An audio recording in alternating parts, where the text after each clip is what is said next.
আপনি পশ্চিমবঙ্গে আমরা দুটো ঘটনা নিয়ে ধরুন ডিসকাস করছি গত 1 বছরে। প্রধানত একটা আরজিকর, দ্বিতীয়ত আজকে একটা কসবা। আমি 1 বছরে একটাও ঘটনা শুনতে চাই না, কিন্তু আপনি 1 বছরে দুটো ঘটনা নিয়ে ডিসকাস করছেন। প্রচন্ড ভাবে আমরা ডিসকাশন করছি, তার কারণ আমাদের বাংলার মানুষ, আমরা বাঙালিরা নারীদের প্রতি অত্যাচারের ঘটনাটা নিয়ে সেন্সিটিভ। আপনি জয়পুরের কথা কল্পনা করুন, ওখানকার কোনো সংবাদ মাধ্যমে হলে ওটাকে আর শিরোনামেও রাখে না। কোনটা হচ্ছে যে ওখানে যেখানে বছরে 34,000 হচ্ছে, সেখানে কটা খবর কত মিনিটে করবে। আর পশ্চিমবঙ্গে একটা আরজি করার পর যখন একটা কসবা হচ্ছে, আমরা একটা ফুল সেন্সিটিভিটি নিয়ে ডিসকাশন করছি, কারণ আমাদের বাংলার মাটিতে একটা ঘটনাও আমাদের কাছে এতটা সেন্সিটিভ। তা আমি এটাই আপনাকে পার্থক্য বোঝাতে চাইছি। এটা যেমন একটা খারাপ দিক, যে আমাদের স্বচ্ছ রাজ্যে মহিলাদের নিরাপত্তার ক্ষেত্রে যে ইমেজ আমাদের রাজ্যের, সেই রাজ্যের মাটিতে এরকম একটা ঘটনাও খারাপ। আবার এর একটা ধনাত্মক দিক হচ্ছে যে আমাদের রাজ্যটা সত্যি সত্যি, আমরা যে স্লোগান দিয়েছিলাম, বিশেষ করে আমি যে খেলা হবে স্লোগানের একটা পার্টে লিখেছিলাম যে আমার মাটি সইবে না, ইউপি বিহার হইবে না, বাংলা আমার বাংলার হবে, বন্ধু আবার খেলা হবে। আমার মাটিটা সত্যি ইউপি বিহার রাজস্থান মহারাষ্ট্র বা ছত্তিশগড় হয়ে যায়নি। এটা আমাদের গর্বের জায়গা।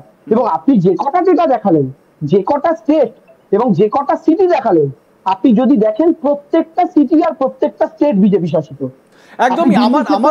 আমরা এই ডেটাগুলো যে দেখাচ্ছি, এটা এনসিআরবির ডেটা দেবাংশু, এটা এনসিআরবির ডেটা, কেন্দ্রীয় সরকারের তরফ থেকে একটি সংস্থা, তাদের ডেটা, আমাদের ডেটা নয়। এবং এই ডেটাতে যা আমরা দেখতে পাচ্ছি সেটা বিজেপি শাসিত রাজ্যে। এবং তুমি যেরকম বললে যে খুব সত্যি এটা আমাদের গর্বের জায়গা যে আমরা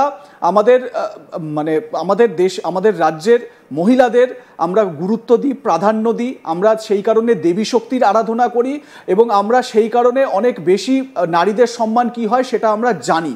কিন্তু প্রশ্ন হচ্ছে, জানো তো, এই প্রশ্নটাও ওঠে, আমাদের রাজ্যের মুখ্যমন্ত্রী তিনিও একজন মহিলা, তিনিও একজন নারী, তাকে রাজ্যের মানুষ সম্মান করেন, শ্রদ্ধা করেন, সেই কারণেই তাকে আমরা ক্ষমতায় রেখেছি।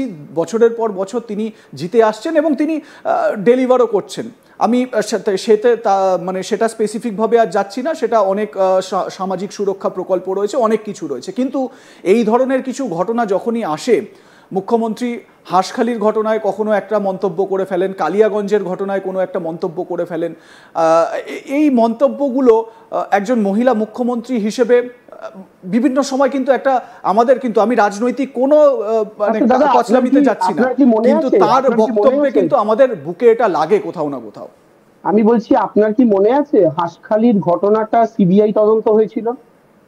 হ্যাঁ। আপনি কি জানেন হাঁসখালির ঘটনায় সিবিআই এর ফাইনাল রিপোর্ট কি? আপনি কিছু জানেন না, এবং আমরা অনেকে জানার চেষ্টাও করিনি। আমরা শুধু মাথায় রেখে দিই সেই রিপোর্ট। দেখো দেবাংশু, সেই রিপোর্ট হওয়ার আগেই মুখ্যমন্ত্রী কি করে বলছেন যে এটা অমুক ঘটনা ঘটেছে, ওটা লাভ অ্যাফেয়ার্স হয়েছে? এটা বলা কি যুক্তিযুক্ত? মমতা বন্দ্যোপাধ্যায় একজন মুখ্যমন্ত্রী হিসেবে একটা কথা বলছেন, কারণ তিনি প্রশাসনিক প্রধান, তিনি তদন্তটা করছেন। তিনি আর 5টা ঘটনা নিয়ে কথা বলেননি, তিনি উইদাউট রিপোর্টে কথা বলছেন না।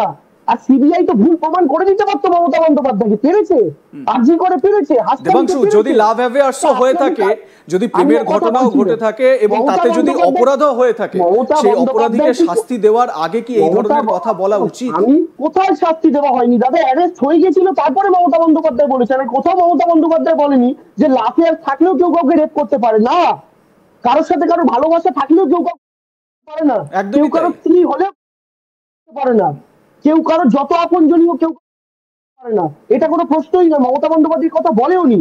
মমতা বন্দ্যোপাধ্যায় ইনসিডেন্টটা ডেসক্রাইব করতে গিয়ে একটা কথা বলেছিলেন, এবং সেই কথাটাকে তো কেউ ভুল প্রমাণ করতে পারেনি, এবং সেই ঘটনাটা কি কাউকে অ্যারেস্ট না করে? না, মমতা বন্দ্যোপাধ্যায় যাদের অ্যারেস্ট করেছিলেন তার বাইরে সিবিআই একটা অ্যারেস্ট করতে পারেনি, কোথাওই না। তো আমার বক্তব্যের জায়গাটা হচ্ছে, এবার আপনি আমায় বলুন, মমতা বন্দ্যোপাধ্যায় ওই ঘটনা আপনি বললেন, আমি তো তার উত্তরটা দিলাম। আর কোন ঘটনায় মমতা বন্দ্যোপাধ্যায় কি বলেছেন? কসবায় কি বলেছেন? আরজি করার সময় কি বলেছিলেন বলুন আমাকে। আরজি করার সময় না, স্পেসিফিক ভাবে নয়, কিন্তু দেখো একটা জিনিস তো এটা সত্যি, আমি দুটো ইনসিডেন্ট বললাম কারণ এই ধরনের মন্তব্য সামনে এসেছে, তিনি বলেছেন, তার মুখ থেকে এই কথা বেরোচ্ছে। আমি এই জায়গা থেকে এটা বলছি যে মানুষের মনে এটা কিন্তু কোথাও না কোথাও ব্যথা লাগে।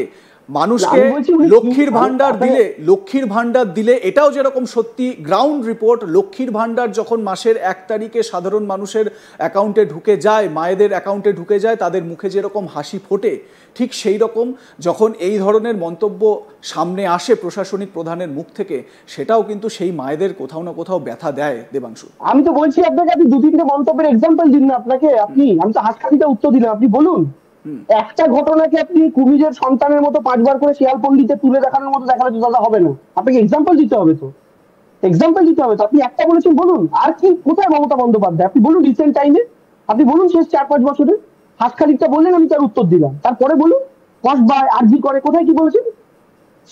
she was the first one যে কসবা কাণ্ড নিয়ে টুইট করেছিল ইভেন বিফোর, যখন মিডিয়া পর্যন্ত খবর পায়নি, সংবাদ মাধ্যমের কাছে খবর যাওয়ার আগেও মমতা বন্দ্যোপাধ্যায় টুইট করেছিলেন, শাস্তির দাবি করেছিলেন।